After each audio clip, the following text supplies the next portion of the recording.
来吧，新玩具，今天我们来玩卡米龙出品的这一款放大版 SS38号擎天柱。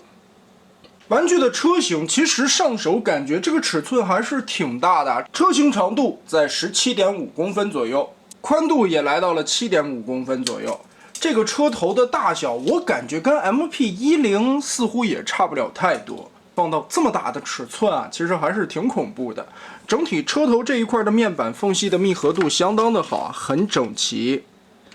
一体性很强，而且这些缝隙对的都特别的准，所以能看得出来这家厂子开模精度还是可以的。卡扣这些地方第一次变形是有一些紧的，但是嵌合到位的话，这个密合缝隙让强迫症非常的舒服。因为是放大版，这一块的拖挂的圈会直接的孔放大了，所以握把部分的这个桩子插上去以后，松松的这个地方就搭载不了了。其实我想过啊，如果说腿部这么大的一个空间，这个改模的这些地方能不能把枪放在中间插一下，又填补了空洞，这不效果挺好的吗？所以这是一款没有任何改模，只是单纯放大的 SS38。唯一感觉车头这一块有颜色色差的是这两块胸口的位置，毕竟是在透明零件上面又上的红漆，所以和红色塑料的发色可能稍微有一些差异。其他的地方用料做工什么的还不错吧，面板挺厚实，毕竟放大了嘛。而且主要是它的价位，哇，几十块钱。这个东西的性价比真的是太高了。来吧，我们直接来看它的变形如何。首先，把后边这一块的卡扣脱开，腿部这里的关节拉出来，为车头腾开空间。上方这里的面板，车门这里先拆开。哇，这块插扣插得很紧，因为这个卡扣上面是上了漆的，所以这块插起来会有一些费劲。肩部这个地方翻折抠出来，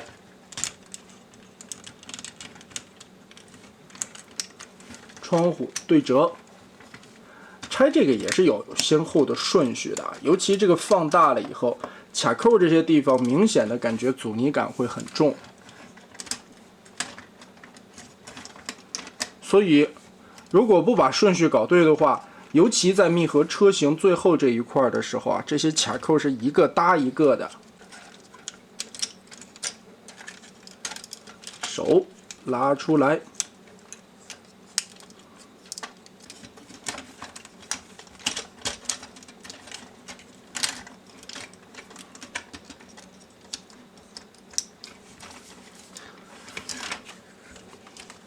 头部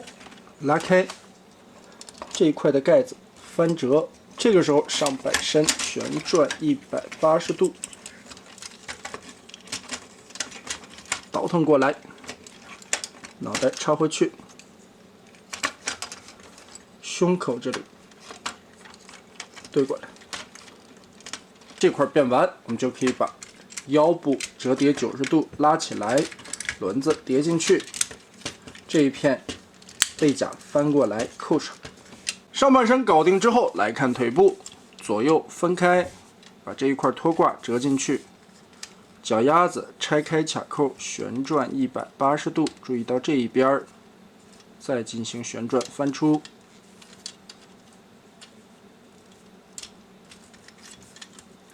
然后就出现这一回的一个问题所在啊，我们可以看到这一片腿在往下翻的时候，打开这一片盖子，理论上这个卡扣对这个卡扣对上，这个洞对这个卡扣插满。但现在呢，这一块有点卡不到位，问题出在哪儿呢？这个地方方卡扣侧面这里有一根横着的棍子顶在这里了，这是一个注料的水口，也就是说这个原本的方形的桩子被这个注料水口完全的阻碍到了。如果你想完美密合变形到位呢，我个人的建议，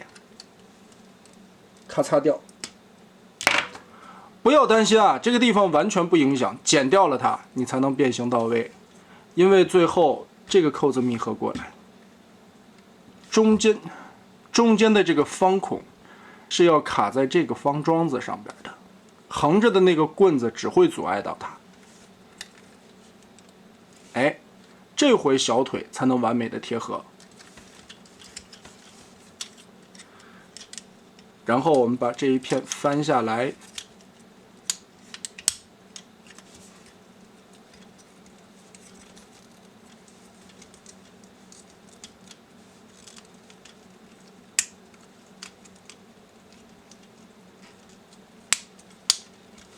这个时候变形过来，你就会发现腿部这2块面板是完全贴合的了，这个卡扣也就搭上了。脚后跟后边这里的这个卡扣也跟脚腕处这一块蓝色的零件扣在一起了。问题就是出在了这个凸点顶着这个桩子，它插不到底，看到没有？刚刚好插不满，它卡在一半的位置上。所以啊，我觉得这个就是厂家在开模具的时候放大的时候，这个注料水口的洞没有填满。模具上面把这窟窿填起来很必要啊。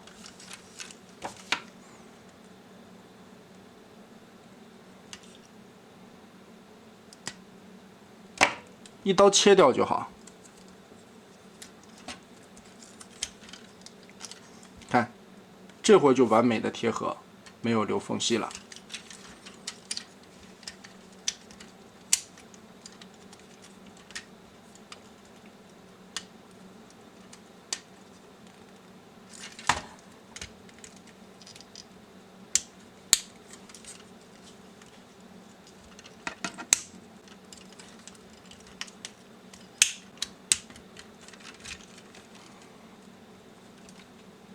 整体来看的颜色方面，我觉得会比官方原版的那个要深一点点啊，尤其在黑色的料子和灰色料子方面。头雕方面做的还可以吧，但是感觉口罩的银色涂漆这一块跟官方原版的有出入啊。黄色的瞳孔这一块，据盒子上面说是荧光漆的效果，手边也没有紫光灯啊，测试一下。但其他方面的细节锐度还可以，并不会显得很肉。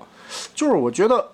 眼睛的这一块如果再涂成银漆，效果可能会更好一点吧。变成人行道头顶在21公分左右，快到 MP10的一个身高，其实看起来的尺寸还是不小的。所以这是一款性价比非常好的产品啊，尤其快到了过年的时间档，家里边到了过年时候肯定会有各种熊孩子来拜年，几十块钱便便宜宜放在家里边来防个熊，绝对是一个非常好的选择。第一个尺寸够大，第二个这个变形对于熊孩子来说可能还是稍显复杂一点，你让他折腾一下午，掰坏了也不心疼。再加上 SS38 本身这个模具底子还不错，这一家是纯放大，并没有做任何的省略。我唯一能挑的毛病就是小腿蓝色面板上边那2个凸起来的水口，如果你剪掉的话，可能就是强迫症会更加满足一些。但是不剪掉也无所谓啊，反正这玩意儿用来防熊的才是第一要务。那么得嘞，性价比非常好的这一款卡米龙的 SS38 就是这样了。